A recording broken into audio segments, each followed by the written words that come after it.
Hi all welcome back. അസ്സലാമു അലൈക്കും. ഇന്ന് നമ്മൾ ഒരു അടിപൊളി റെസിപ്പി ആയിട്ടാണ് വന്നിട്ടുള്ളത്. ബീഫ് കൊണ്ട് നമ്മൾ കുക്കറിൽ പെട്ടെന്ന് കുറഞ്ഞ ഇൻഗ്രീഡിയൻസ് വെച്ചിട്ട് തന്നെ പെട്ടെന്ന് തയ്യാറാക്കാൻ പറ്റിയിട്ടുള്ള ഒരു ബീഫ് ബിരിയാണിയാണ് കേട്ടോ.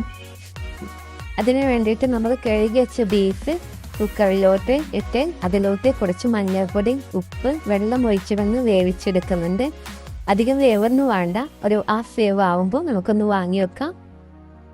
ഇതാ നമ്മുടെ ബീഫ് വെന്ത് കിട്ടിയിട്ടുണ്ട്. ഇങ്ങനെ നമ്മുടെ ബീഫൊക്കെ അടിപൊളിയായിട്ട് വെന്ത് കിട്ടിയിട്ടുണ്ട്. അത് നമ്മൾ ഇനിയൊരു ബൗളിലോട്ട് മാറ്റിയാണ്. ആ ബൗളിലോട്ട് മാറ്റിയതിന് ശേഷം ആ കുക്കറിൽ തന്നെ നമ്മൾ റൈസ് വേവിച്ചെടുക്കുകയാണ്. അതിൽ കുക്കറിലോട്ട് കുറച്ച് ബട്ടർ ഒഴിച്ചതിന് ശേഷം നമ്മൾ 3 മീഡിയം സൈസ് സവാള കട്ട് ചെയ്തത് കുക്കറിലോട്ട് ചേർത്ത് കൊടുക്കുന്നുണ്ട്. എന്നിട്ട് നന്നായിട്ട് മിക്സ് ചെയ്യാം. ശേഷം അതിലോട്ട് ഇഞ്ചി വെളുത്തുള്ളി പേസ്റ്റ് ഇട്ട് കൊടുക്കുന്നുണ്ട്.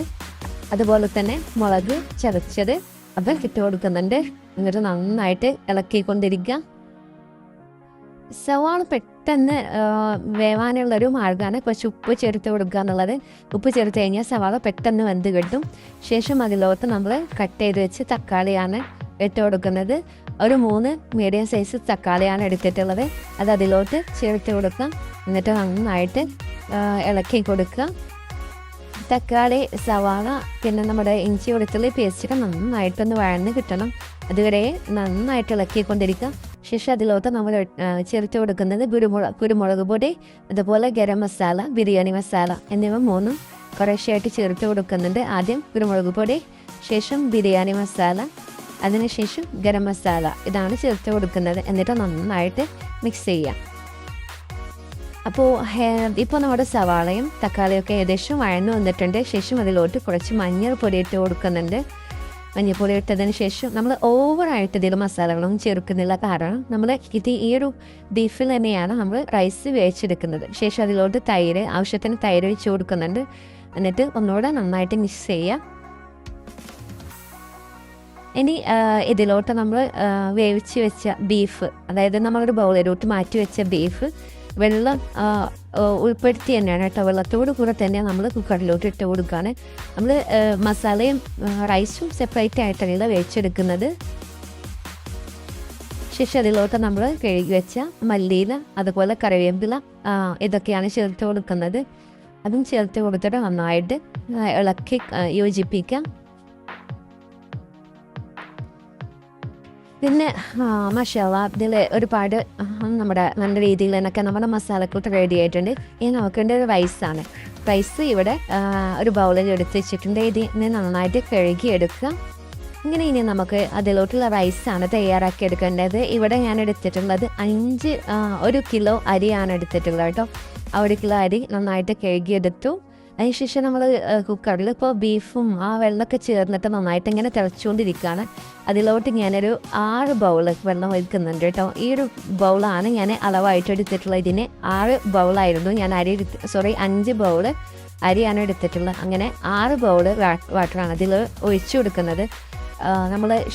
നമ്മൾ ഒരു ബൗൾ അരി ഉണ്ടെങ്കിൽ അതിൻ്റെ എക്സ്ട്രാ ഡബിളായിട്ടാണ് നമ്മൾ വെള്ളം കണക്കാക്കൽ. പക്ഷേ ഇവിടെ നമ്മൾ ബീഫിലൊക്കെ അത്യാവശ്യം വെള്ളം ഉള്ളതുകൊണ്ട് തന്നെ നമ്മൾ പിന്നെ കുക്കറിലാകുമ്പോൾ തന്നെ അത്ര വെള്ളത്തിൻ്റെ ആവശ്യമില്ല. പെട്ടെന്ന് കുക്കായി കിട്ടുന്നതുകൊണ്ട് തന്നെ നമ്മൾ ഇതിൽ എന്ത് ചെയ്യണ്ടേ 6 ബൗള് വാട്ടറാണ് ഒഴിച്ചു കൊടുക്കുന്നത്.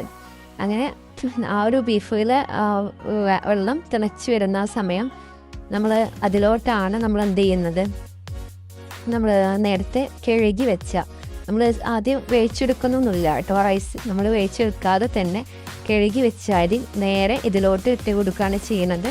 എന്നിട്ട് നന്നായിട്ട് എന്ത് ചെയ്യുക, ഇളക്കുന്നുണ്ട്. അപ്പോൾ ഇതിലോട്ട് നമ്മളിപ്പോൾ നോക്കേണ്ട ഒരു കാര്യം എന്ന് പറഞ്ഞു കഴിഞ്ഞാൽ ചിലപ്പോൾ ഉപ്പ് കുറവായിരിക്കും കേട്ടോ. അപ്പോൾ ഉപ്പ് ഇവിടെ ഇപ്പോൾ ഇതിൽ കുറച്ച് ഉപ്പിൻ്റെ കുറവുണ്ട്. അപ്പോൾ നമ്മൾ കുറച്ച് ഉപ്പ് ചേർത്ത് കൊടുക്കുന്നുണ്ട് കേട്ടോ. അപ്പോൾ നിങ്ങൾ അങ്ങനെ ചെയ്യുന്ന സമയത്ത് ഉപ്പ് കുറവാണെങ്കിൽ ഉപ്പ് ചേർത്ത് കൊടുക്കുക. അതുപോലെ എരിവും പിന്നെ പുളി എല്ലാം പാകത്തിനായിരിക്കണം. അങ്ങനെ ഉണ്ടാകുമ്പോഴാണ് നമ്മുടെ ആ ഒരു റൈസ് വെന്ത് കിട്ടുന്ന സമയത്ത് അതിൻ്റെ ടേസ്റ്റ് വരുള്ളൂ. അങ്ങനെ നമ്മൾ ഒരു സൈഡ് കെട്ടതിന് ശേഷം നമ്മൾ നന്നായിട്ട് മിക്സ് ചെയ്യുന്നുണ്ട്. നന്നായിട്ട് മിക്സ് ചെയ്യുമ്പോൾ ഏകദേശം ഈ ഒരു പരുവാകുമ്പോൾ നമ്മൾ എന്ത് ചെയ്യണം, കുക്കർ അടച്ചു വെച്ച് വേവിച്ചെടുക്കുക.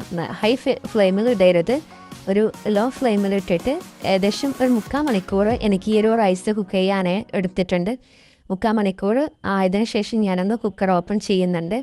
അപ്പോൾ നമ്മുടെ ആ ഒരു വെള്ളവും കാര്യങ്ങളൊക്കെ വറ്റി നല്ലൊരു ഡ്രൈ ആയിട്ടാണ് നമ്മുടെ നല്ല സോഫ്റ്റ് ആയിട്ട് നമ്മുടെ ബീഫ് ബിരിയാണി തയ്യാറായിട്ടുണ്ട്. തീർച്ചയായിട്ടും എല്ലാവരും ട്രൈ ചെയ്ത് നോക്കുക. നമ്മൾ അധികം ഇൻഗ്രീഡിയൻസ് ഒന്നും ആവശ്യമില്ല.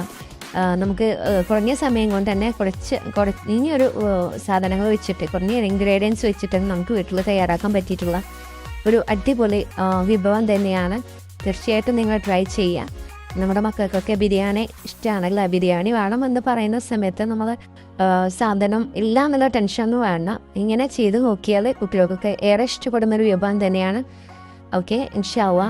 അപ്പോൾ ഈ ഒരു വീഡിയോ ലൈക്കും സബും ചെയ്യാതെ കാണുന്നുണ്ടെങ്കിൽ ഒന്ന് ലൈക്ക് സബ് ചെയ്യുക. അതോടൊപ്പം തന്നെ അടുത്ത വീഡിയോയും വരുന്നതുവരെ ഓക്കെ, താങ്ക് യു.